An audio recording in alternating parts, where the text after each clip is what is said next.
Olá, pessoal. Agora temos mais um vídeo sobre organizações e regimes internacionais. Aqui é o professor Demétrios, que vos fala, professor do curso de Relações Internacionais do Centro Universitário Belas Artes São Paulo, e eu vou compartilhar a apresentação com vocês. Dentro de regimes e organizações internacionais, agora a gente passa a estudar a União Europeia. Dentro da União Europeia, eu separei alguns pontos importantes, que é o histórico da integração europeia, o alargamento ou a expansão do bloco, os órgãos mais importantes e um pouquinho sobre o futuro da organização. Bom, a União Europeia, ela começa a existir com a chamada Comunidade Europeia, né, que na verdade eram 3 comunidades.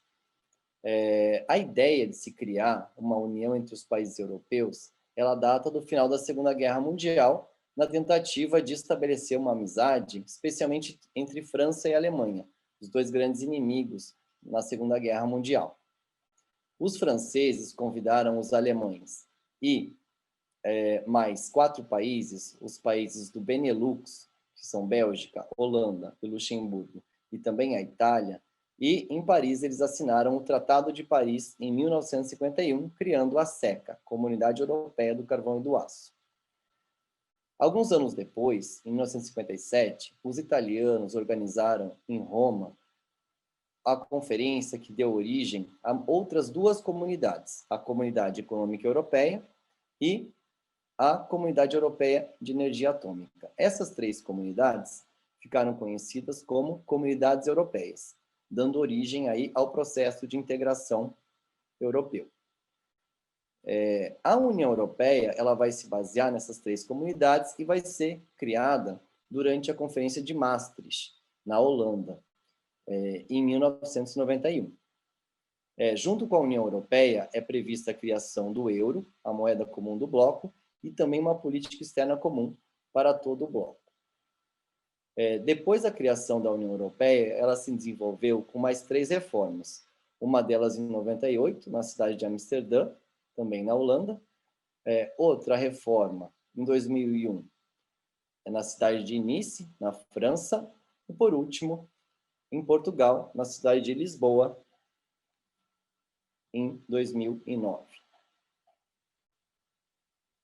Bom, um outro histórico importante que se deve fazer da União Europeia é como que ela chegou de 6 para os atuais 27 membros.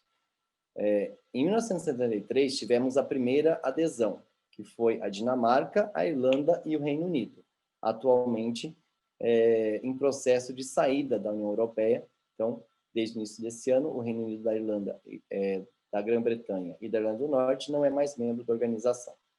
Nos anos 80, temos a adesão em 81 da Grécia e em 1986 de Espanha e Portugal.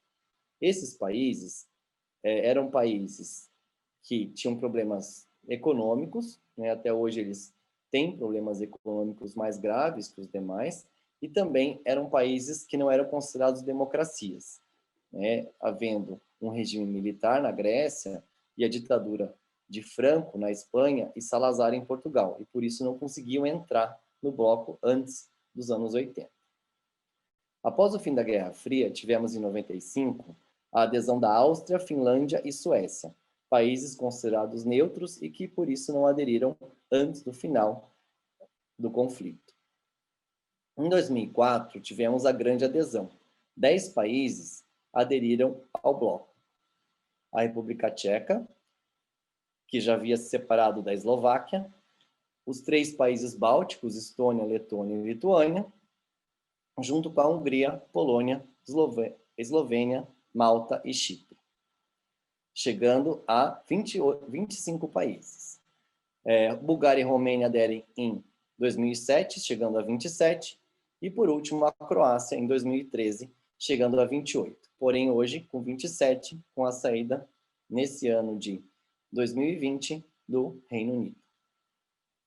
Bom, como órgãos principais do bloco, eu destaquei aqui o Conselho, que é composto por representantes dos Estados-membros, que podem ser os primeiros ministros, os líderes, na forma do Conselho Europeu, principal órgão decisório, a Comissão, que é composta de 27 comissários independentes, nomeados pelos Estados-membros e aprovados pelo Parlamento Europeu como função executiva, o Parlamento Europeu, que tem função legislativa e é composto pelos eurodeputados, que são proporcionais à população de cada país membro da organização, sendo a Alemanha, que tem a maior população, tem a maior bancada também dentro do Parlamento Europeu. E, por último, a Corte da organização, que tem sede na cidade de Luxemburgo. As demais organizações, em grande medida, têm sede na cidade de Bruxelas, que é considerada a capital da União Europeia. Bom, agora um pouquinho em relação ao futuro, né? Para onde será que a União Europeia está caminhando, né? Atualmente, quando se pensa em uma maior integração da Europa, se pensa principalmente numa integração fiscal. O que seria isso? Seria uma tentativa de arrecadação e gastos em conjunto, para que nenhum dos países da Europa gaste mais do que arrecada, principalmente porque alguns países têm sistematicamente violado essa regra de só gastar o valor que é arrecadado, gerando algumas consequências negativas para o bloco, principalmente para a zona do euro, que é uma região, né, do bloco composta não por todos os países da União Europeia, mas que há uma expectativa que todos venham a entrar nessa região. Bom, outra expectativa em relação à União Europeia é o processo de alargamento, também conhecido como processo de expansão. Em relação ao alargamento, uma das candidatas mais conhecidas é a Turquia. A Turquia vem negociando a entrada no bloco desde os anos 80, porém até hoje ela não conseguiu entrar, tendo alguns problemas para a sua entrada, como a sua relação com o Chipre e também alguns problemas na área de direitos humanos e também econômicos. Além disso, outra área de atenção da União Europeia e que vem negociando a entrada no bloco é a região dos Balcãs Ocidentais. Essa região, onde ficam especialmente os países da ex-Iugoslávia e também a Albânia, vem sendo o foco da organização. Então, já temos a entrada da Eslovênia e da Croácia, que eram da ex-Iugoslávia, e agora temos a negociação para a entrada dos demais países da região, como, por exemplo, a Bósnia, a Sérvia, juntamente com o Kosovo, a Macedônia do Norte, Montenegro e a própria Albânia, tentando aí aderir ao processo de integração.